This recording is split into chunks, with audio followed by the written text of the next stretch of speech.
Are supplements really necessary for fat loss, or are they just hype? In today's episode, the final part of my 7-part series on shedding belly fat, I'm breaking down the top 4 supplements that can help accelerate your fat loss goals. You'll learn which supplements are actually effective, what dosages to take, and whether or not you truly need them to succeed. By the end of this episode, you're gonna have clarity on how to use supplements wisely to boost your fat loss journey. Before we dive in, if you're listening on the Apple Podcast app or on Spotify, make sure you hit that follow button. And if you're watching on YouTube, make sure you hit like and subscribe down below. You're listening to the Best You podcast, where we teach you the healthy habits you need to look and feel like your best you. My name is Nick Carrier, and I'm a body optimization coach and creator of the 10-week transformation. The 10WT has helped over 800 people regain confidence in their bodies by making them leaner, stronger, and healthier than ever before.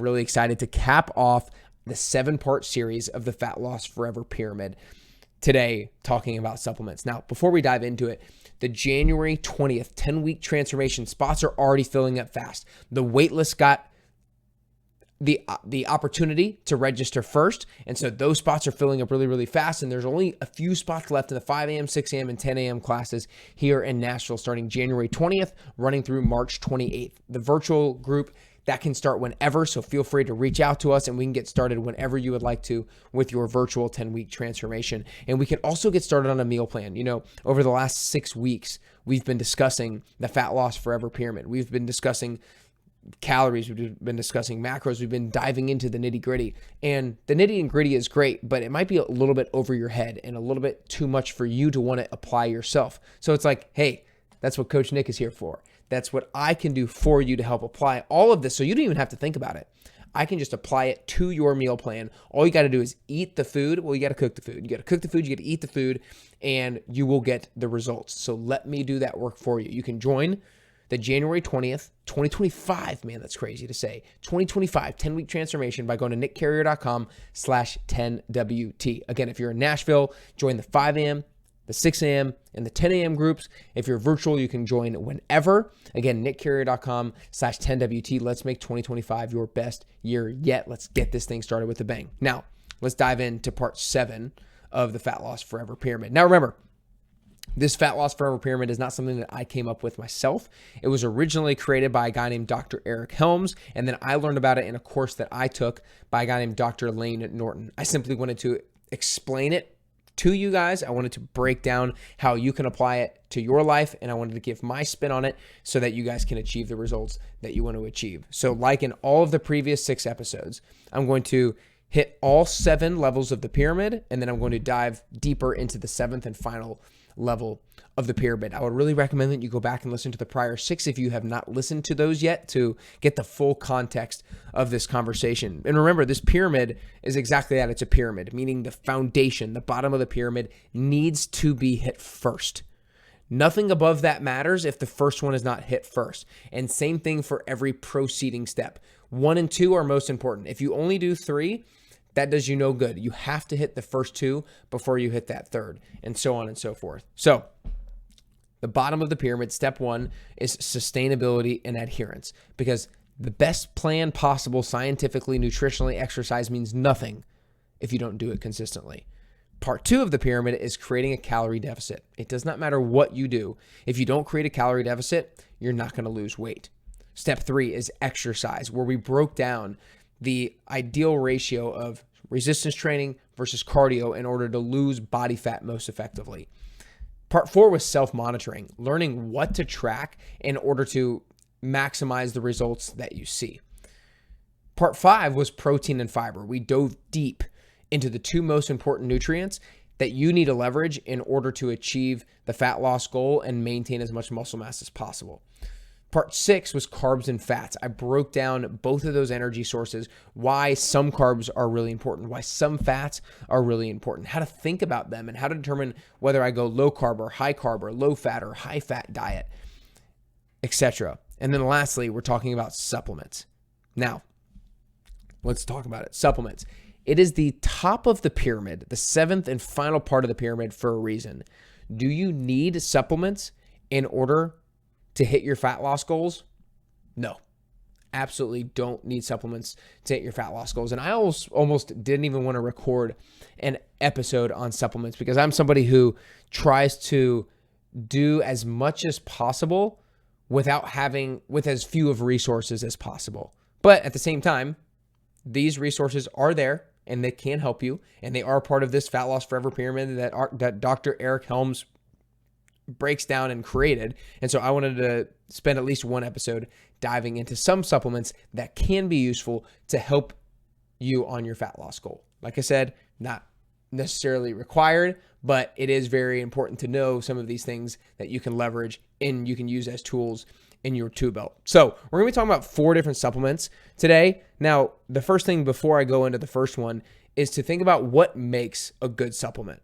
And there's really kind of like 5 different things that a supplement should be able to do. It shouldn't necessarily need to be able to do all 5, but it needs to do at least one of these 5 for it to be worth your while. Number 1, that supplement should be able to improve your lean body mass or improve your muscle tissue. Number 2, that supplement should be able to improve your recovery, so help you recover faster so you can perform more quickly or more effectively in your next workout session. The next one that it can do is increase fat loss. If it helps to increase your fat loss, then yeah, it's a worthwhile supplement.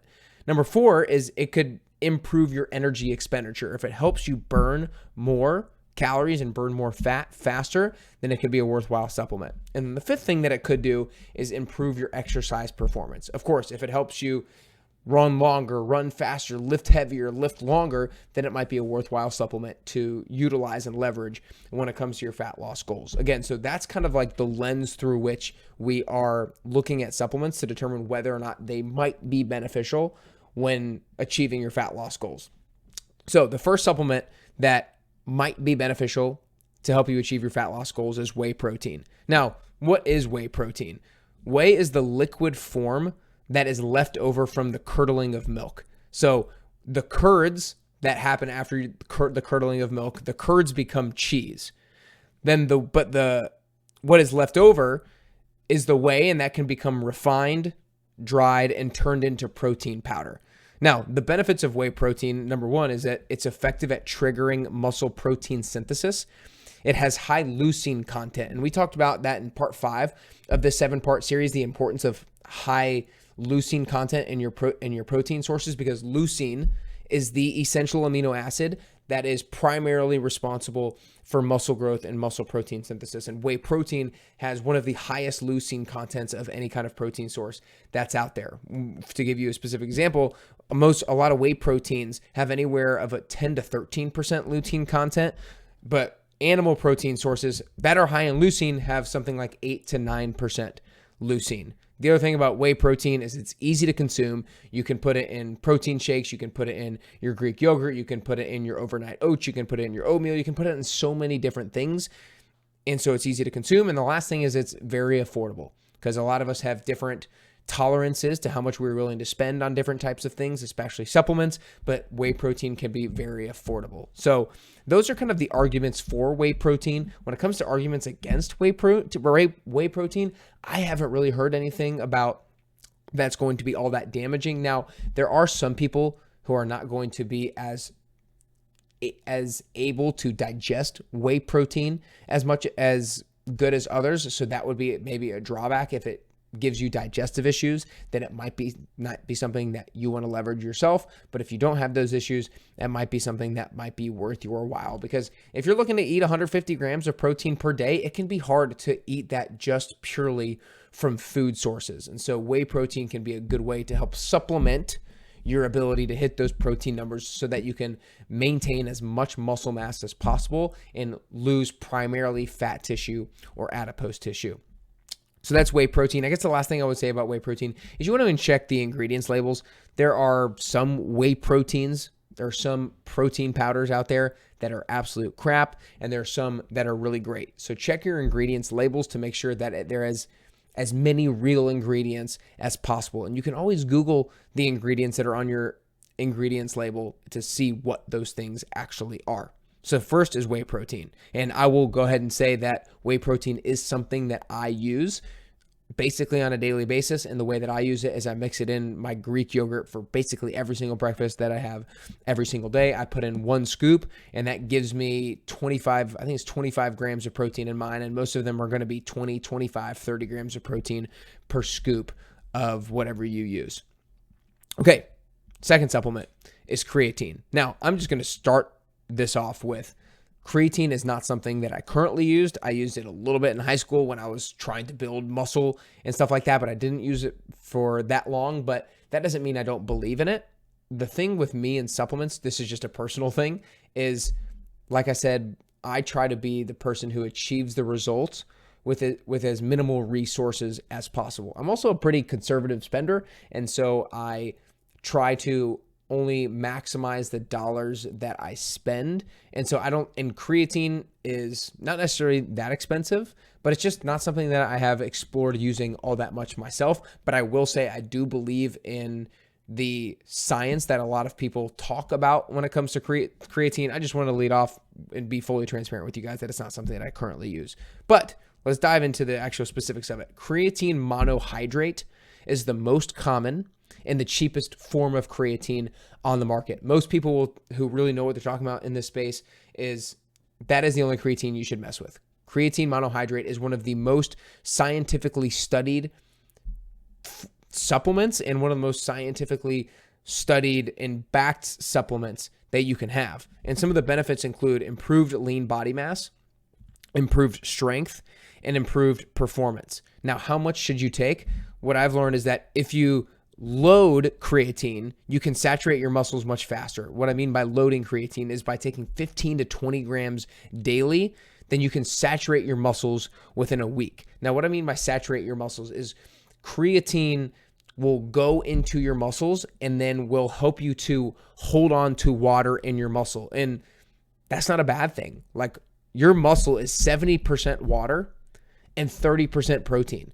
And so if it's 70% water and you're able to retain more water in your muscle, it's going to look bigger. Your muscles are going to look tighter. Your skin is going to be tighter. And so what I mean by saturating your muscles is exactly that, being able to get as much creatine in your muscles as possible to retain as much water as possible. And you can do that by taking 15 to 20 grams daily, and you can saturate it within a week. However, that might give people gastrointestinal discomfort. So you can also do 3 to 5 grams daily for about a month, and then you'll be fully saturated. That is what I hear most people doing, around 5 grams of creatine monohydrate per day in order to keep their muscles saturated. Again, creatine helps to boost your performance, helps water retention in the muscle because muscle is 70% water, 30% protein, and it can make your muscles look fuller and make your skin look tighter. So that's creatine. Again, full disclosure, it's not something that I currently use, but it is something that I believe in based off of the people that I trust and the studies that have been looked at, the countless studies that have been looked at when it comes to studying creatine monohydrate. Now, the third supplement is going to be BCAAs. BCAAs stands for branched chain amino acids. Now, the branched chain amino acids are 3 different amino acids: leucine, isoleucine, and valine. And I talked about leucine a little bit earlier in this episode, and I also talked about it in part 5 of this 7-part series, because leucine is the essential amino acid that is primarily responsible for muscle protein synthesis, for building your muscles and building healthy muscles.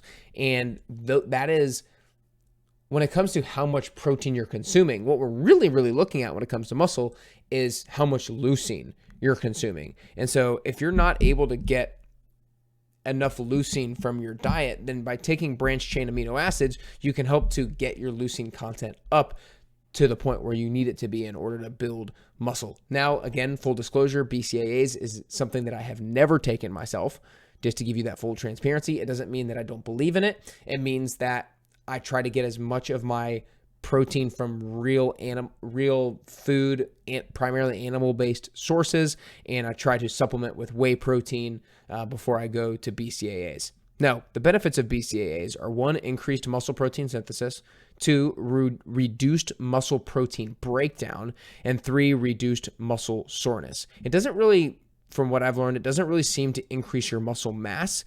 It seems to more have a recovery benefit than anything else. Therefore, your muscles are not breaking, you're reducing muscle protein breakdown. Now, one of the things that Dr. Lane Norton, a guy who I took this course from, who I've learned a lot of this knowledge from, is he tends to use BCAAs with vegan trainees.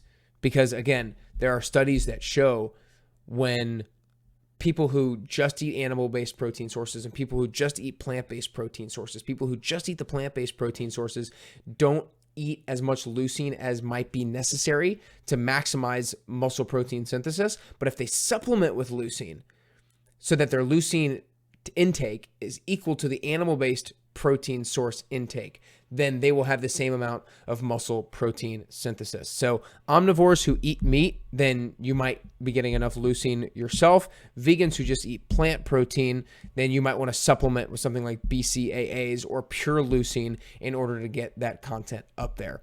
The typical dosage, from what I've learned, you could use it as a pre-workout. You can use it as a post-workout. If you use it as a pre-workout, anywhere from 10 to 20 grams. If you use it as a post-workout, anywhere from 6 to 8 grams. Again, BCAAs is not a subject that I am an expert in, but it's something that I have learned enough in and feel comfortable sharing to that level of detail. And the fourth and final supplement that I should say that I'm an expert in, if you will, is going to be caffeine. I love me some coffee, but that's basically my only ever source of caffeine. Every once in a while on the weekends, if I need an energy boost in the afternoon, I might have like something like a Celsius, which I don't necessarily think is going to be the healthiest option, but I only have it very seldom, and it's something that I just use as to keep my energy levels up on the weekends if I'm tired. But let's talk about the benefits of caffeine. 1, it can improve your performance. 2, it increases your energy. 3, it can increase your strength. And 4, it can help manage your fatigue. Now, to give you, I've discussed caffeine in sleep episodes in the past and how caffeine actually works. But caffeine works by blocking what's called your adenosine receptors. So very quickly, when you wake up, your body starts to produce adenosine. And adenosine is something that with the buildup of adenosine, it increases what's called your sleep pressure, making you feel more tired.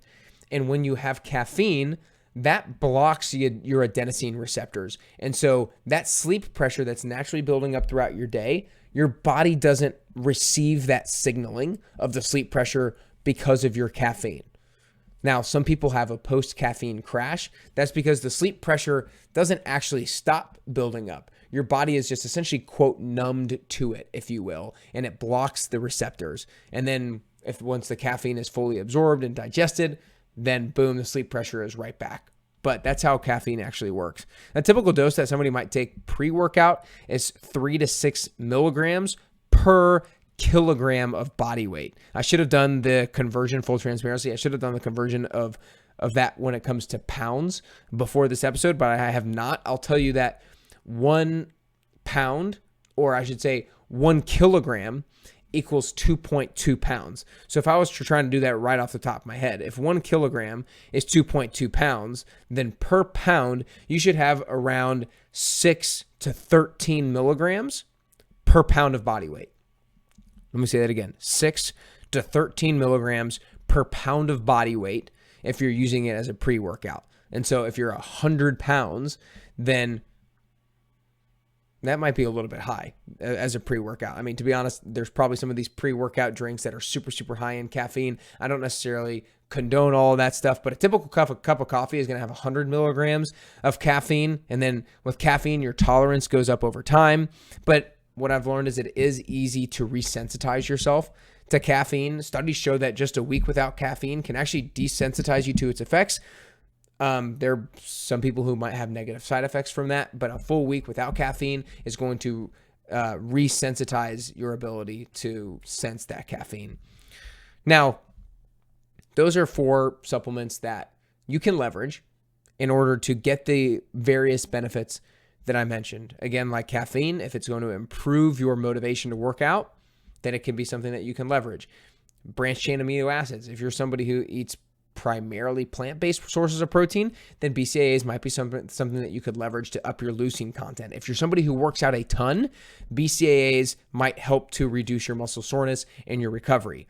Creatine, Again, it's going to be something that helps you to retain more water and makes your muscles look fuller and your skin look tighter. And again, if you're somebody who works out a lot, that can really help to increase your performance.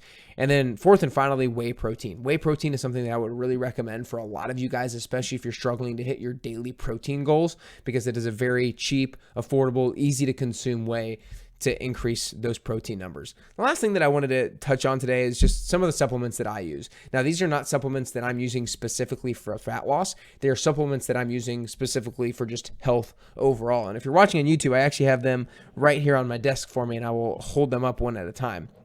The first supplement that I have is vitamin D. Now, the reason why I have vitamin D on a daily basis, this one drop of vitamin D gives me 1,000 IUs, is because when I got some blood work done, my vitamin D levels were low.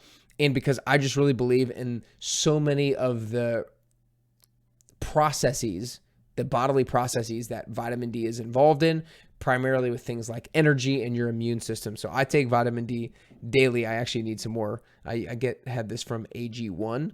And so I need to order some more myself. The second one that I take right now is a MethylGuard B vitamin. So it's methylated B vitamins. And this is specifically what I take because my homocysteine levels were high when I got my blood work done. And my methylation scores on my testing were low as well. So this gives me B vitamins like methylated B6, folate, and methylated B12. Again, not recommending this for you. I'm just simply giving you full transparency of what I take. And the third and final supplement that I currently take is Alaskan cod liver oil. So it's an omega-3 supplement, if you will, because I believe in the importance of omega-3s when it comes to lowering inflammation, when it comes to cellular health, and when it comes to brain health. And I believe that getting sufficient levels of omega-3s can be really difficult in your diet because it's primarily going to come from fatty fish. And I don't know about you, but I don't have a piece of fatty fish every single day. If I did, then I probably wouldn't have this every single day. But it is something that allows me to hit my omega-3 levels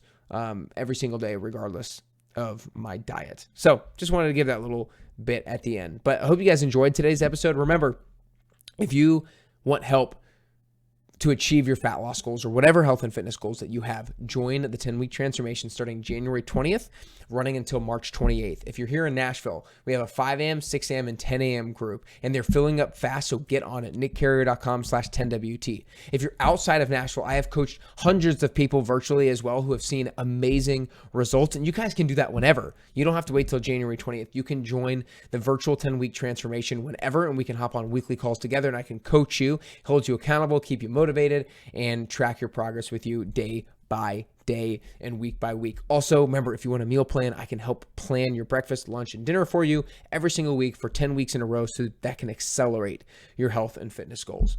More than that, I hope today provided you with some education and some motivation and some sense of empowerment for how to get closer to your health and fitness goals and ultimately how to get closer and closer to your best you.